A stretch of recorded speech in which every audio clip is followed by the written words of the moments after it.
Hey, it's Liz. Um, and I don't know why I always do some weird gesture right after I say hi. I think it just makes me uncomfortable to be saying hi to nobody. But anyway, hi. I want to talk about anxiety today because it's been an issue. Um,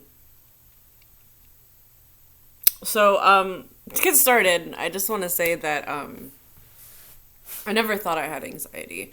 I mean, I knew I'd experienced it before, but I didn't really think it was an issue for me because the way that it had always been defined was like the belief that something bad is going to happen or the feeling that something bad is going to happen, worrying about a bad thing happening.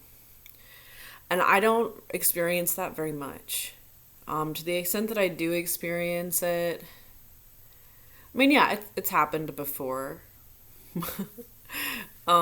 Sometimes I get it when it comes to sort of global events and stuff like that. I mean, I definitely feel like a lot of bad things are going to happen. I think that and I feel that sometimes intensely, but those experiences are fairly manageable for me because maybe I shouldn't go into because I'm not 100% on that. Um, but it's taken a long time to dawn on me that I have been dealing with anxiety increasingly since I became a parent. And so I just wanted to talk a little bit about that and how that's manifested for me. Um, and how it interacts with some other things. So, like, first of all, like autism spectrum stuff. There's certain sorts of things. Wait, no, this is not a good way to order it. No, first I should talk about some of the ways it manifests that aren't just worrying about things. So, for me, I've noticed, and for a lot of people, it's sort of a physical experience, maybe even primarily. Like, it might not even register as like an emotional process or a feeling. Um, I st- because what's happening is your body is kind of starting to go toward that, so-called fight or flight mode. So like your cortisol is going up, your heart might start beating, you might start to sort of freeze or tense up. You might feel faint. There's all kinds of physical manifestations. You get headaches, you can have bowel issues. Um, it, it affects your whole body. And that's sort of your body is preparing for a bad thing to happen, basically. But for me, it happens in a lot of situations that are not really where I describe them as I'm concerned about a bad thing happening. They're more like situations that are ambiguous.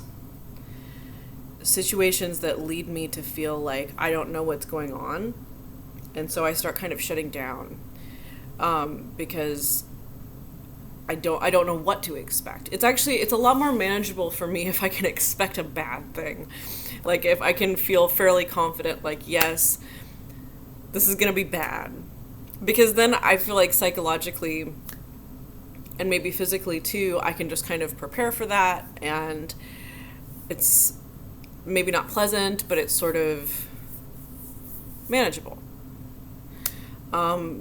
But when things are unclear to me, what is going on, let alone what will happen in the near future, um, it's it's deeply distressing. And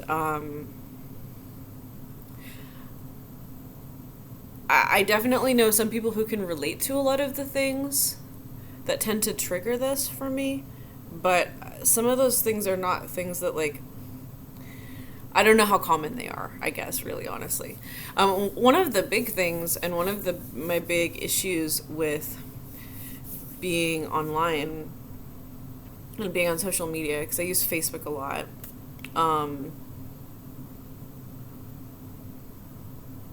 which is like such a mixed bag for me. But one of the bad things is that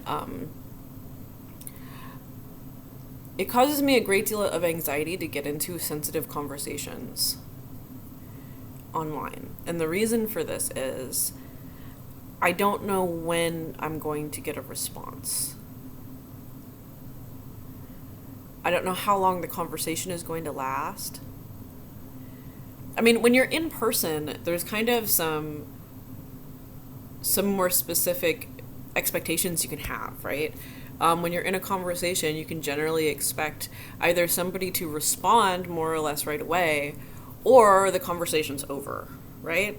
I mean, there's a little bit more complexity to it than that, but that's basically the expectation of an in-person conversation. And it might be a conversation that's heated, there might be a confrontation, it might be stressful, but to me it's a lot less stressful pretty much no matter what happens, short of like attempted homicide, than it is for me to have a sensitive conversation online. I mean, a silly conversation or a casual conversation, it doesn't really matter to me when the person replies. But when it's sensitive, the whole time between, me saying something and them responding to it, I am in this state of it's ambiguous. I don't know how I came off. I don't know what they're feeling. I don't know what they're gonna say.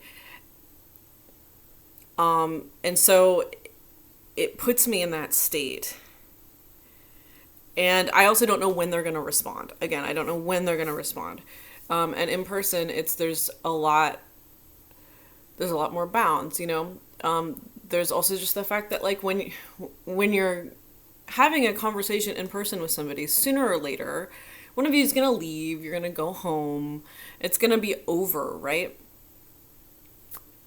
But there's no end date on a conversation started online. So you could be hanging on for hours or days or months without even knowing if you're going to get a response at all, let alone what kind of response you're going to get, let alone what is going on with that person on the other end. Because also in person, you have some other feedback. Even if they don't answer you quickly, you can see from their face, how they're positioning themselves. You can get a sense for how they're feeling, how they responded to what you said, and you might be able to, clarify or add some nuance or whatever. You can respond to their body language. You can respond to any other ways that they express themselves. But you don't have that online. You're just completely in the dark. And so that can lead your imagination to run wild. You have no idea. But even if I'm not thinking about those possibilities, it's still deeply, deeply anxiety producing and distressing. So to the point where like I had this happen where I was waiting for somebody to respond to me for over a month, and it was a very sensitive conversation with a relationship I really valued, and it led me to have a health crisis, a physical health crisis. So, in fairly recent videos in the last few months when I've been talking about how terrible I've been feeling and how I've been going to the doctors and stuff, there is an underlying issue where I do have sort of hormone imbalances, but the bulk of that I can see now map exactly to the beginning of that conflict, and have gotten a lot better since I've taken a certain step to distance myself from that conflict. So, and they're still not all the way better. I still have heightened anxiety. the residue of which I don't know when is going to go away. But yeah, it impacted me in profound ways. And it still is. Which is crazy to me because, like I said, I never thought of myself as somebody who had anxiety. But I'm realizing, and I have had this inkling for a while now, I guess, that there are certain things I've experienced, especially since having my daughter, that would be accurately described as anxiety. And part of this interacts with autism spectrum stuff, where, I mean, for me, I would describe it as being worried. I would describe it as being overwhelmed, overstimulated. But some of it is not just that. So for instance, there's this kind of classic autism spectrum thing where a lot of people on the spectrum have a really hard time with people walking right behind them, which seems like something that wouldn't be a big deal. It's not exactly a sensory overwhelm thing, but it does have to do with spatial awareness. And it's weird because, like, I don't know how I fit into the conversation around, like, autism spectrum and spatial awareness. Although, okay, well, so what I was gonna say is that, like, because I'm a dancer and I don't dance professionally and I don't do performances anymore, but when I was doing a lot of performances, I got a lot of very, very positive feedback. Like, I have some talent as a dancer, but I don't think that talent it doesn't come from good balance, because I don't have good balance.